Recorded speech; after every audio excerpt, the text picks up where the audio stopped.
The time has come once again for the greatest show in politics and virtual motorsports. Welcome to round 5, the penultimate round of the 2022 Senate Race Championship. It's been filled with chaos and drama and thrills and spills of all sorts. But Sara, you're back here for the final road course. It's the twilight of the road courses, and we're at a track that's 3.5 times longer than any of the other ones we've run so far. Right you are, Ken. And we were just at Charlotte with 24 degrees of banking, upgrading to Daytona with a massive 31 degrees of banking, along with the tight technical inner road course portion. This will be a race for the ages. And we have a very, very interesting grid on our hands, don't we? Yes, we do. James Lankford on pole. Mike Lee, he's going to try again after trying to kill himself and Mike Rounds in the last race. He'll be on the outside. And then Lindsey Hoyle, top MP, and Roger Welker. Look at that number, 33. He is starting 4th, 29 spots up above where he should be. John Hoven, I believe this is his best draw of the season in 5th. Then Patel, Schatz, Lummis not too far back. So it's not great for Hoven because he needs to be making up a lot of points on shots that he isn't going to make up with them right there. But he's still ahead of them, and he's got to get moving. At the moment, Hoven is 60 points behind Schatz. So if he wants to be a twice-in-a-row champion, he's basically going to have to win this thing. Granted, we only have 5 laps, but these laps are almost 6 kilometers each. Plenty of time for a fast driver like Hoven to make his way towards the front of the pack. And probably as much full throttle time as at Jeddah, but we're not there. We're in Florida, probably the same level of tyrannical dictatorship. But anyway, James Lankford, Mike Lee lead us to green. Lindsey Hoyle and Roger Welker right behind. Lankford's going to hold tough into the turn 1. No, he isn't. He actually goes to the outside, but it works for him. He's late enough on the brakes. Hoven gets by Welker, but the top 4 in pretty good shape. Yeah, it looks like Welker is going to be holding up all of the cars behind him as he is slowly going through turns 1, 2, 3, etc. Not a very exciting time for those cars that are going to be stuck behind him right now, as he's struggling to even keep it on the track here. Yeah, he's not really meant to be up here, but Brian Schatz gets by him. That's critical. Next up is Cynthia Lummis. She's going to dive it in there, and yeah, she'll get by him eventually. Eventually, yes, now she does. She's through, and you see up there, Hoven to the outside of Lee already. Is he going to go around the outside? No, he isn't, but he gets to the outside of Hoyle. Hoven's already up to 3rd, and now he's going to get by Lee. What an exit. John Hoven to 2nd. Yeah, it looks like quite an easy pass there on the entrance to the 31-degree banked oval. They will be going into the chicane up ahead. We'll see if Hoven can close this gap to Lankford in front of him in this very deep braking zone. You go very, very far into this braking zone before even thinking about it, especially in high downforce cars like these. And he's right on the bumper of Lankford. Incredible closing speed from John Hoven. That's the difference between the 1st-ranked driver and the 9th-ranked driver, and he is all over the back of him. As we approach the line, is John Hoven going to lead lap 1 from 5th on the grid? He doesn't seem to want to use the draft of Lankford, but I think he might just be timing this, getting the draft a little bit later. No, he isn't, but he must be getting a side draft or something, because one way or another, he is going to get alongside him, but he's not going to lead this lap, and Lankford's going to have that critical inside line into turn 1.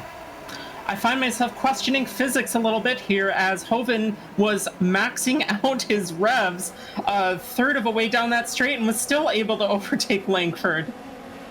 I guess maybe a difference in setup or something, but Lankford tries to get back on the attack, but it's not going to happen, and this is the kind of thing we saw last year. John Hoven got to the front on a road course, and he streaked away, and he was never seen again, and I think that might be what we were seeing here. So Brian Schatz, the key for him is to minimize Hoven's advantage. If Schatz can get up to 2nd here and have Hoven only make up 10 points, in the IndyCar point system, the winner gets 50, 2nd place gets 40. So if Schatz can finish 2nd, I believe with Hoven 60 points out of the championship, he would lock Hoven out of championship contention. So he needs to finish 2nd here if he wants Hoven to be eliminated early. Yeah, I don't even think that's much of a tall order for Schatz, showing he's a much quicker driver in this championship series than Mike Lee and Lankford in front of him. So I can't imagine he'll have much trouble catching them. And it looks like he's getting up right on Mike Lee into this braking zone, might try a move into the chicane. Might try and move on James Langford as well. Not getting the move done on. And he did. They make contact. Brian Schatz flips into the tires. That is terrible for Brian Schatz. That's incredible for John Hoven. But again, Mike Lee makes contact with another car. I'd put the blame on Schatz for that one myself, but that is awful for Brian Schatz. And suddenly, John Hoven's back in the picture in the championship. Yeah, Schatz looking like he forgot how to drive a car in this particular instance. Just had the speed to make the pass, chose not to, got on the brakes too much, goes right into Mike Lee. And you know who else that's great for? Cynthia Lummis, who is now up to third. Cynthia Lummis was only 15 points behind Schatz in the championship, so she's going to take the championship lead with one race to go. The terribleness of that move by Schatz, it knows no bounds. Cynthia Lummis is going to pass him. Chuck Schumer's going to pass him. John Hoven's going to be in championship contention. Jack Reed might be in championship contention. Shockwaves they're everywhere. Yeah, and lots of big movers in this field too. A few of our leaders in the championship battle who had bad qualifying picks for this race, we see them moving up quite a bit. Schumer up 6 positions from the start already. We've got Diane Abbott up 6 positions as well. Ben Cardin up 5. Capito up 4. Lots and lots of moves in this middle pack as a few of the back markers drop back like Roger Wicker. Yeah, he's already down to 20th. It has not been a great day for Wicker, but Cynthia Lummis on the attack on James Langford. It's basically a foregone conclusion that Hoven's going to win this thing, unless maybe he'll run into the lap car of Brian Schatz. I don't know where he is. If he's not back out on track yet, he's still waiting for his fast repair and his tow, but that's basically the only thing I can think of that could rob Hoven of this race. But here's Lummis using the Hoven strategy of just ignoring the draft. You know, who needs it? I'll just run on the high line, and I won't make up any ground. And who am I going to let through? I'm going to let Sir Lindsay Hoyle through. Here's Brian Schatz and exiting the pit lane. He might actually exit right ahead of Hoven, but we'll look at him in a minute.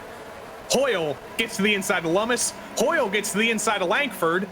Hoyle might be the spoiler here, but he's not late enough on the brakes. He's going to stay in 4th or 3rd.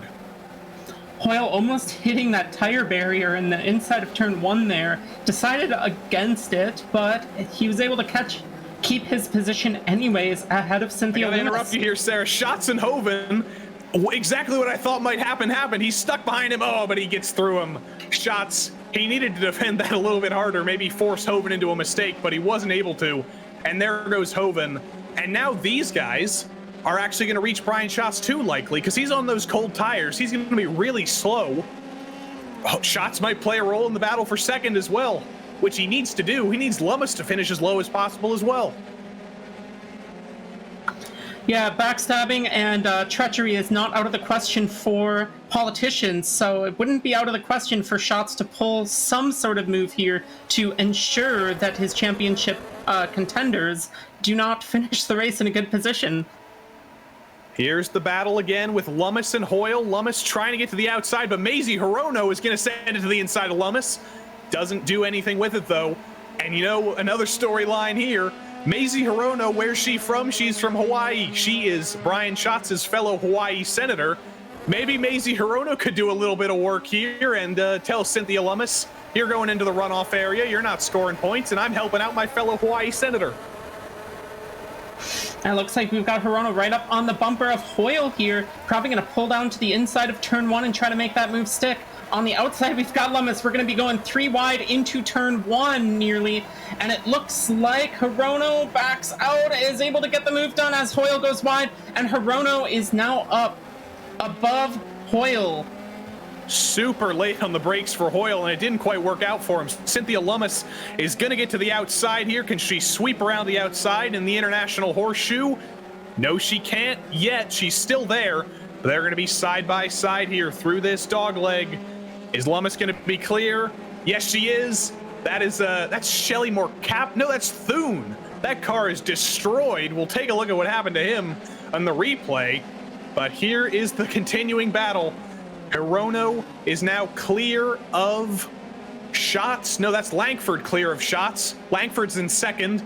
He's going to be second here easily because behind him is Maisie Hirono, about a full second and a half back.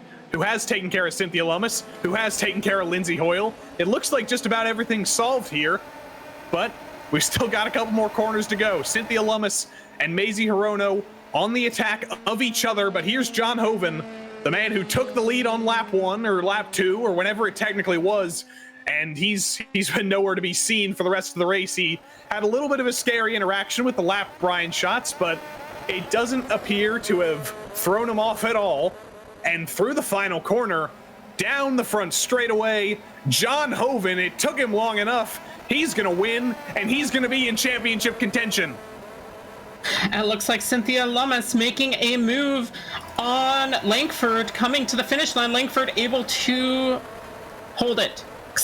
Hirono, Hirono. The red car. They are confusing from that aerial perspective, but Hirono does beat Lummis and Hoyle to the, not Hoyle, Schatz. That's the lapped car, Brian Schatz, to the line. So Brian Schatz helping out his Hawaii Senator teammate there to get that final spot on the podium. Rather honorable, if I do say so myself. And other than that, fairly trouble-free race, other than what happened to John Thune and Brian Schatz. We'll take a look at that in a moment. So here's what happened to Brian Schatz and Mike Lee. This could have been championship ending for Brian Schatz. Through the bus stop, side by side with Lee. Everything looked pretty straightforward. Oh, we just flew back in time, but everything looked pretty straightforward. And then everything went terribly wrong. Schatz getting multiple handfuls of grass in his mouth as he slides across into the infield and parks himself upon that tire barrier. Here it is from the overhead. You can see, yeah, he just drives into the side of Lee. I don't think Lee could have left him much more room there. Here's the onboard with Schatz. It's just, this is the clumsiness of a championship contender. I think he might have gotten in his own head a little bit. Look, he just drives into him. He just drives straight into him, left him absolutely no room. I put 0% of the blame on Mike Lee for that one, and I'm glad that he was able to hang on and actually score some points for once, but geez. And that wasn't the only flip in the race. There was also John Thune on lap number 5 or 4, the second to last lap. He's racing with those two purple cars of Bozeman, no, that's Gillibrand and Abbott, and he hits Gillibrand, and that's just the same thing. He just drove into her. End over end over end. And Gillibrand just taking the normal line, and then Thune just drives straight into her. It's these AIs, maybe they're not used to these big tracks. These Senators, they drove at Oran Park, they drove at Tsukuba. Now we put them on the big boy and big girl track, and they didn't quite know what to do with themselves. Look at this tumble. He goes from North Dakota to South Dakota to North Dakota to South Dakota about 15 times.